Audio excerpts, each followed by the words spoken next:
In late February 1986, the Republic of the Philippines experienced a transformation that would become known as the People Power Revolution.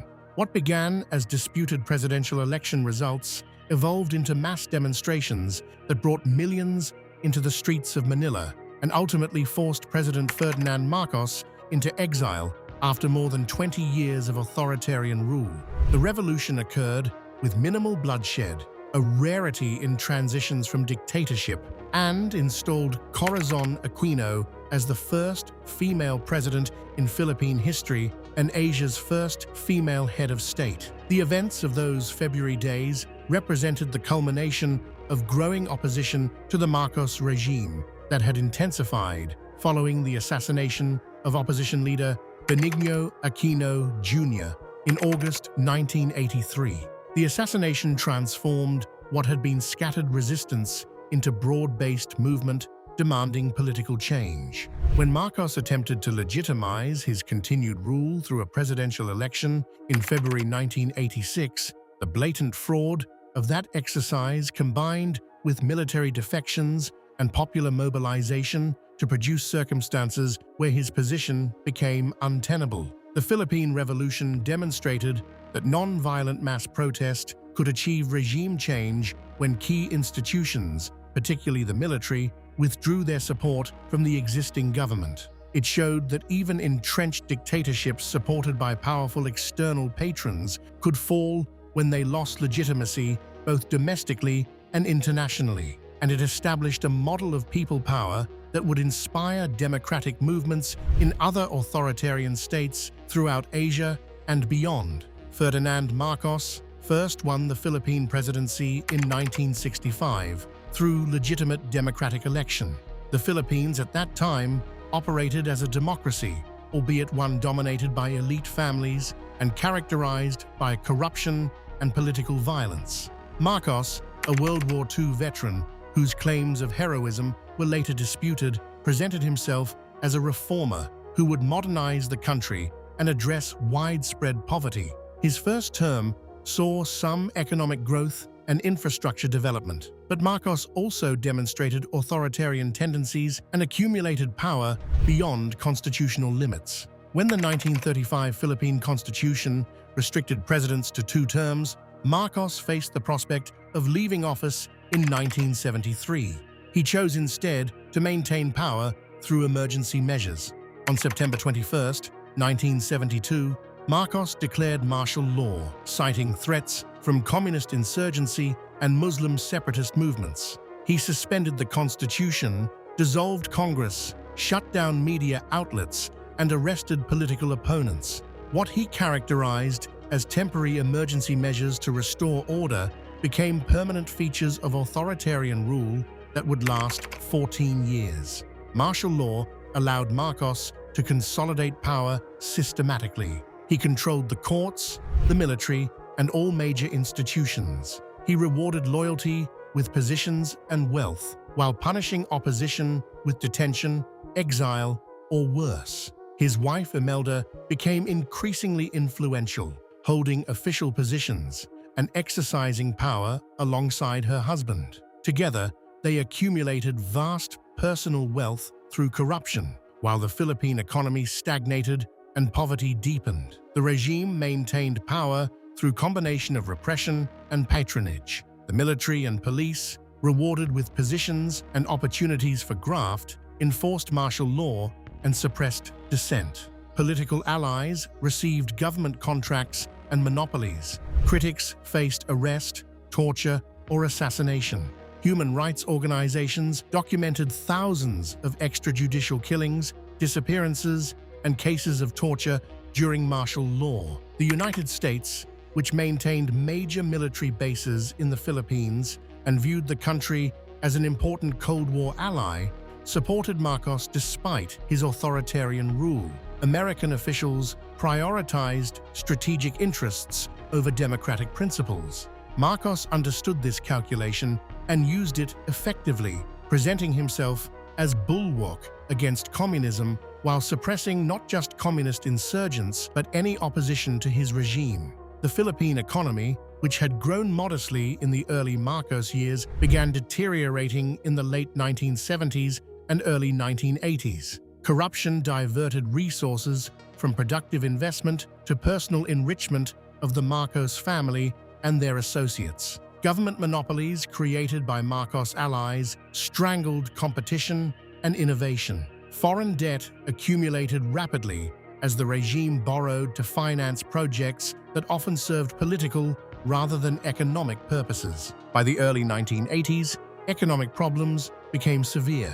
Growth stagnated. Unemployment increased. The peso weakened. Foreign investors grew wary. The World Bank and International Monetary Fund expressed concern about the Philippines' economic management. Marcos blamed external factors and political opposition for economic difficulties, refusing to acknowledge that his own policies and corruption were primary causes. Opposition to Marcos existed throughout martial law, but remained fragmented and suppressed. The Communist New People's Army conducted rural insurgency. Muslim separatists fought for autonomy in Mindanao. Urban intellectuals and students organized protests when possible. The Catholic Church, particularly Cardinal Jaime Sin, became increasingly critical of the regime's human rights abuses. Yet these opposition elements rarely coordinated and individually lacked strength to challenge Marcos effectively. The one figure who might have united disparate opposition elements was Benigno Aquino Jr., known as Ninoy. A senator before martial law and a charismatic politician with broad popular appeal, Aquino had been arrested in 1972 and imprisoned for years. In 1980, suffering from heart problems, he was allowed to travel to the United States for medical treatment. He remained in exile in the United States for 3 years, becoming the most prominent critic of the Marcos regime and the acknowledged leader of the opposition movement. In August 1983, despite warnings that returning to the Philippines would endanger his life, Ninoy Aquino decided to come home. He believed his presence was necessary to lead the opposition and that international attention would provide some protection. On August 21, 1983, he boarded a flight from Taipei to Manila. As the plane landed at Manila International Airport, Aquino was escorted from the aircraft by aviation security personnel. Within moments of stepping onto the tarmac, he was shot in the head at close range. A second man, alleged to be a hired assassin, was immediately killed by security forces. The government claimed Aquino had been shot by a communist assassin. Few believed this explanation. The assassination shocked the Philippines and the international community. 2 million people attended Aquino's funeral in Manila, an unprecedented demonstration of opposition sentiment. The circumstances of the killing, occurring while Aquino was under government security escort, pointed clearly to regime involvement despite official denials. International pressure forced Marcos to establish a commission to investigate. The commission eventually concluded that military personnel were responsible, though senior officials, including Marcos himself, were not directly implicated. The assassination proved to be Marcos's critical miscalculation. Rather than eliminating the opposition's leader, it created a martyr whose death galvanized resistance. Ninoy's widow, Corazon Aquino, known as Cory, became a symbol of opposition, though she had never sought political role. The yellow ribbon, associated with Ninoy's return, became the symbol of growing anti-Marcos movement. Economic crisis deepened following the assassination. Foreign investment fled. Capital flight accelerated. In October 1983, the Philippines declared a moratorium on debt payments. The economic collapse, combined with outrage over the assassination, produced widespread protests and strikes. The middle class, which had largely accommodated Marcos, began joining opposition rallies. Business leaders, alarmed by economic deterioration, questioned the regime's competence. By late 1985, Marcos faced mounting pressure both domestically and from the United States. The Reagan administration, while publicly supporting Marcos, privately expressed concern about Philippine stability. American officials worried that continued economic and political deterioration might strengthen communist insurgency and threaten American bases. In November 1985, in an interview on American television, Marcos unexpectedly announced he would hold a snap presidential election in February 1986. He apparently believed he could demonstrate continued legitimacy through an electoral victory while quieting American concerns about dictatorship. The calculation was that opposition would remain fragmented and that control of election machinery would ensure the desired outcome. The opposition faced a dilemma. Participating in an election certain to be rigged might legitimize Marcos. Boycotting would leave him unchallenged. After intense negotiations, opposition groups united behind a single candidate, Corazon Aquino, with Salvador Laurel as her running mate. Cory Aquino, a housewife thrust into politics by her husband's assassination, became the symbol of opposition to the Marcos regime. The campaign revealed the depth of anti-Marcos sentiment. Aquino's rallies drew enormous crowds. She presented herself as the opposite of Marcos, advocating democracy, accountability, and clean government. Her lack of political experience, which might have been a liability, instead reinforced her image as untainted by the corruption that characterized Philippine politics. Marcos, meanwhile, appeared increasingly out of touch. He held rallies where attendees were often transported and paid. He made exaggerated claims about his accomplishments while the visible deterioration of the country contradicted his rhetoric. American observers sent to monitor the election expressed concern about the regime's conduct even before voting occurred. The election on February 7, 1986, was marked by massive fraud. Opposition poll watchers were intimidated or excluded. Ballot boxes were stolen or stuffed with fraudulent votes. Computer technicians tabulating results walked out, protesting manipulation of vote counts. The Catholic Bishops' Conference of the Philippines issued a statement declaring the election fraudulent. International observers documented widespread irregularities. Despite the fraud, Aquino appeared to have won. Independent tabulations by the Catholic Church and opposition groups showed her ahead. Yet the Marcos-controlled Commission on Elections and the National Assembly declared Marcos the winner. On February 15th, the National Assembly proclaimed Marcos president for another 6-year term. Aquino rejected the results and called for non-violent resistance. She organized rallies and encouraged civil disobedience. The Catholic Church supported her, with Cardinal Sin calling on Filipinos to defend democracy. The question became whether protest would escalate into violence or whether Marcos's security forces would crush the demonstrations. On February 22, 1986, the crisis took a dramatic turn. Defense Minister Juan Ponce Enrile and Vice Chief of Staff Fidel Ramos, two senior military figures, announced they were withdrawing support from Marcos and recognizing Aquino as the legitimate president. They established themselves in Camp Aguinaldo and Camp Crame, military facilities in Manila, and called on other military units to join them. The defection resulted from multiple factors. Enrile and Ramos had become convinced that Marcos's continued rule threatened Philippine stability. They also learned that Marcos had discovered their involvement in a planned coup and intended to arrest them.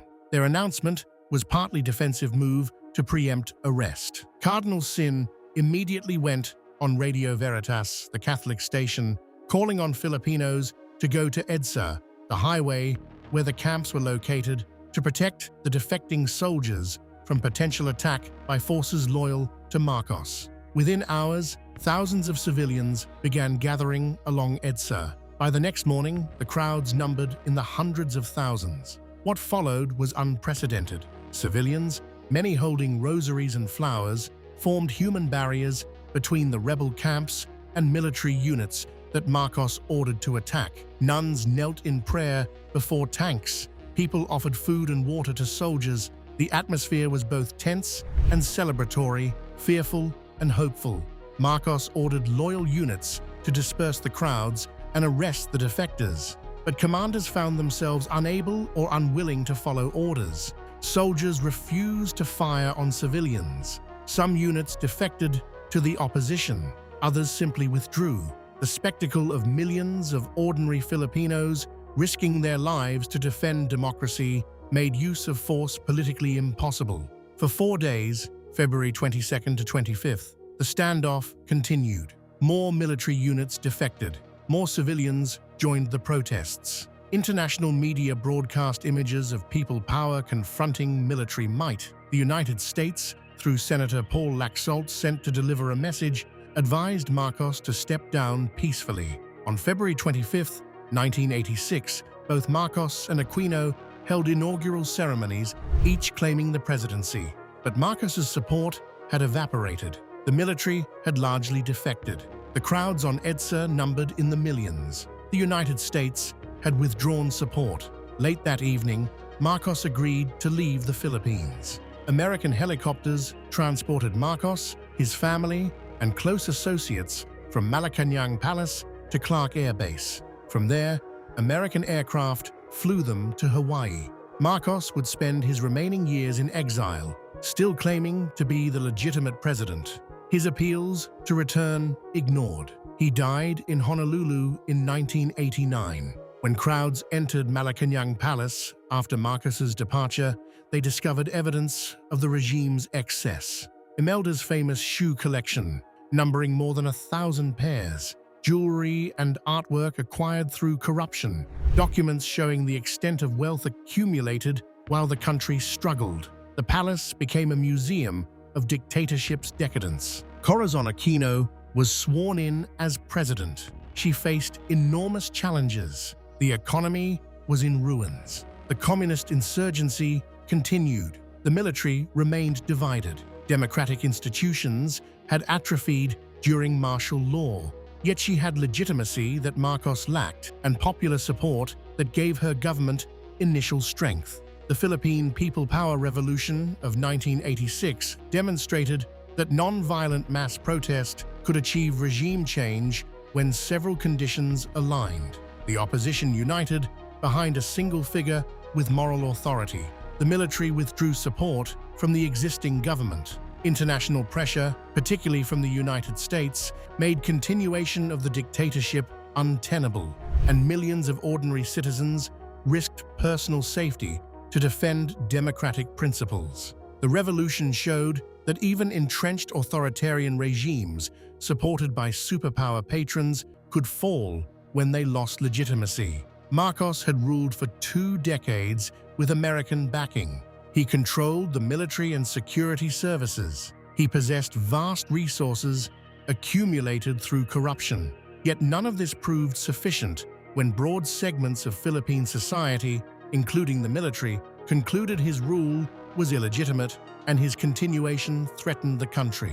The peaceful nature of the transition, while not entirely without violence, as some confrontations did produce casualties, contrasted sharply with other revolutionary changes. This was not Romania's bloody uprising or Iran's violent overthrow. It was millions of Filipinos in the streets, defending democracy through presence rather than force. The image of nuns praying before tanks became an iconic representation of moral power confronting military might. The revolution inspired democratic movements elsewhere. In South Korea, in 1987, mass protests forced transition from military dictatorship to democracy.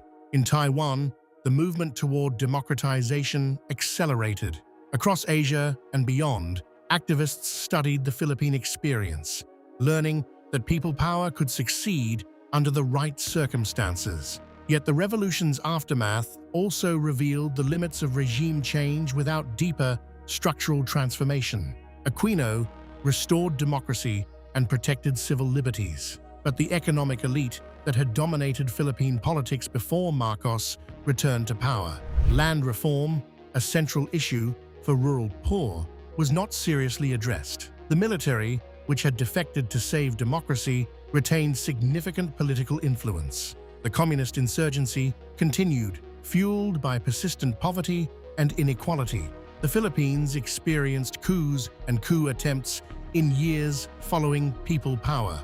Democracy survived, but fragile and subject to continuing challenges. The revolution changed who governed, but did not fundamentally alter structures of power and wealth that had long characterized Philippine society. What happened in the Philippines in February 1986 teaches that democratic transitions require not just removal of dictators, but construction of institutions and policies that address the conditions that allowed authoritarianism to emerge. People power could force Marcos out. It could not by itself solve the deeper problems of poverty, corruption, and elite domination that had plagued the Philippines for generations. The revolution also demonstrated the critical role of external actors, particularly the United States. American support had sustained Marcos for years, despite his authoritarianism. American withdrawal of that support made his position untenable.